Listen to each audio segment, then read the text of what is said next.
వెళ్ళి ఈ కార్యక్రమాన్ని నిర్వహించవలసిందిగా కోరుతున్నాను.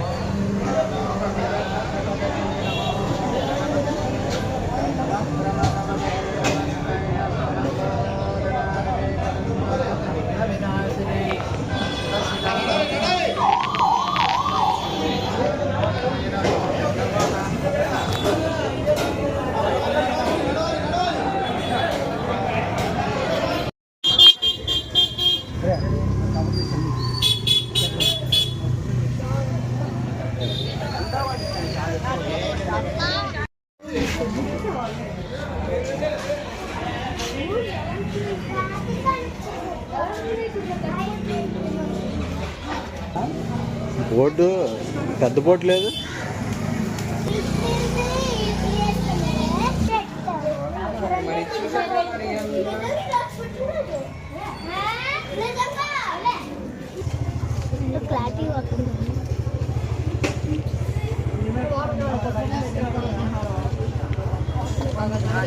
ఆ బల్బు పెడితే బాగుంది.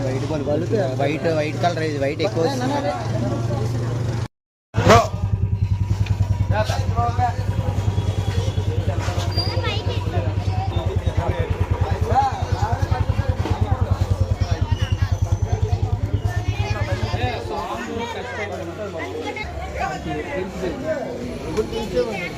వినాయకుడి సాంగ్లు సార్ ఇన్స్టాగ్రామ్లో అవుతున్నాయి కానీ సేవ్ అవుతుంది.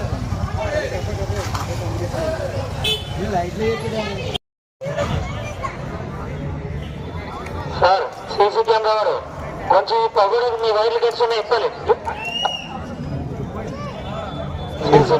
అనుకుంటున్నాను స్టార్ట్ చేసి మళ్ళీ ఇప్పుడు స్టార్ట్ చేస్తున్నారు. ఏంటి ఈ సంవత్సరం స్పెషల్ ఏంటి? యాక్చువల్గా మనం 15 సంవత్సరాల కిందట చేసిన మాట వాస్తవం. దట్ లాస్ట్ ఇయర్ వచ్చేసి చాక్లెట్ వినాయకుడు అని చెప్పేసి బీచ్ రోడ్లో కూడా పెట్టాను. ఈ ఇయర్ అయోధ్య రామ మందిరం ఏంటి ఈ విగ్రహం తాలూకా స్పెషలైజేషన్ ఏంటి? అసలు అయోధ్య రామ మందిరం తాలూకా సెట్ చేయడానికి గల కారణం ఏంటి? మీరు బాగా అబ్జర్వ్ చేస్తే ఆ భంగిమకి శివుడు భంగిమ, రాముడి థీమ్ అంటే రాముడితో ఉన్న కలర్, ఆయన బాల వినాయకుడు అంటే మొత్తం కలిపిన వినాయకుడు. యాక్చువల్గా టోటల్గా వచ్చేసి బాలగంధ. ఎన్ని రోజులు ఉంచుతారు ఇక్కడ? 21 days ఉంటుంది. ఏంటి ఇక్కడ ఇంకా ప్రత్యేకతలు ఏమున్నాయి? ప్రత్యేకతలు వచ్చేసి మనకి అయోధ్యలో రాముడి వారి విగ్రహాల నుంచి లెఫ్ట్ ఓవర్ పీసెస్ నుంచి తీసిన వినాయకుడిని ఒకటి తయారు చేయొచ్చు. నెక్స్ట్ రామసేతు అని రామేశ్వరం నుంచి ఒక స్టోన్ ఒకటి అయోధ్యకు వాళ్ళే పంపించారు. మనకి కూడా వాళ్ళే ఒక స్టోన్ పంపించారు. భక్తులు దర్శనానికి ఇక్కడే ఏర్పాటు చేశారు.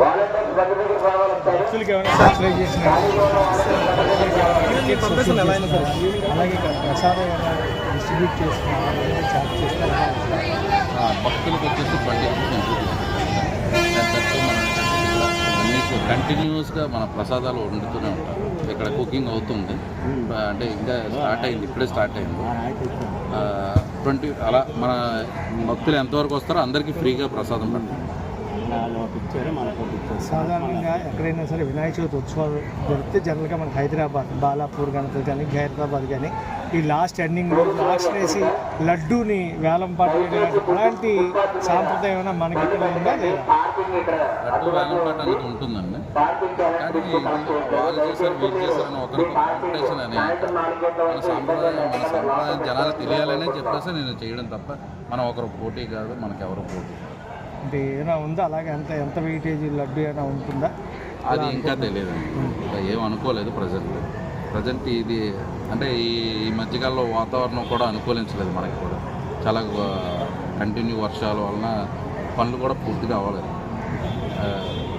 దానికోసం ఇంకా ఏ ఆలోచన లేదు. ఫస్ట్ ఇది రామ మందిరం ఒకటి అయిపోవాలి అన్న ఆలోచనతో ఉన్నాను.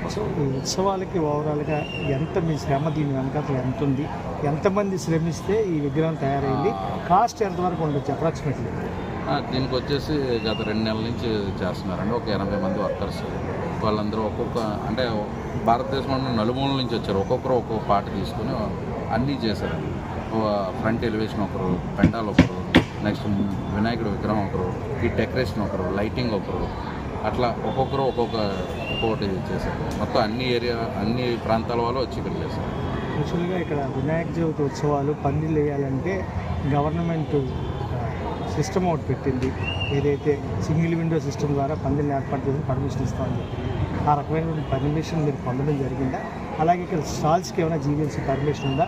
ఒకవేళ ఇది ప్రైవేట్ ప్రాపర్టీలో మండపాన్ని ఏర్పాటు చేస్తే జీవీఎంసీకి సంబంధం లేదనుకుంటే ఫైర్ సేఫ్టీ ఇవన్నీ ఏర్పాటు చేశారు. మనం వచ్చేసి అన్ని పర్మిషన్లు తీసుకున్నామండి. నెక్స్ట్ ఈ స్టాల్స్ కూడా మనం పర్మిషన్ అప్లై చేస్తాం. ఈరోజు సండే, ఈరోజు వినాయక చవితి అంటే నాకు ఈరోజు సాటర్డే, దానివల్ల ఈరోజు సెలవు తట్టు, అందుకే ఈరోజు అవ్వలేదు. రేపు మార్నింగ్ కల్లా రేపు సండే అంటే నెక్స్ట్ డే ఫైర్ సేఫ్టీ అన్ని తీసుకున్నాను, A to Z అన్ని తీసుకున్నాను.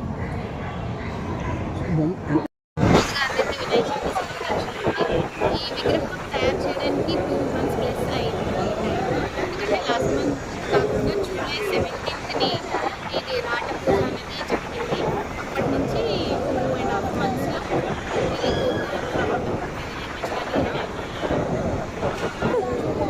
ఇది మెజర్మెంట్ అయితే మేము చేయలేదండి, కావాలని. అది పెద్ద వినాయకుడు అనేసి మేము చెప్పాము. ఇది అందరికీ అందరూ దర్శనం చేసుకునే కల్పించారు. ఇది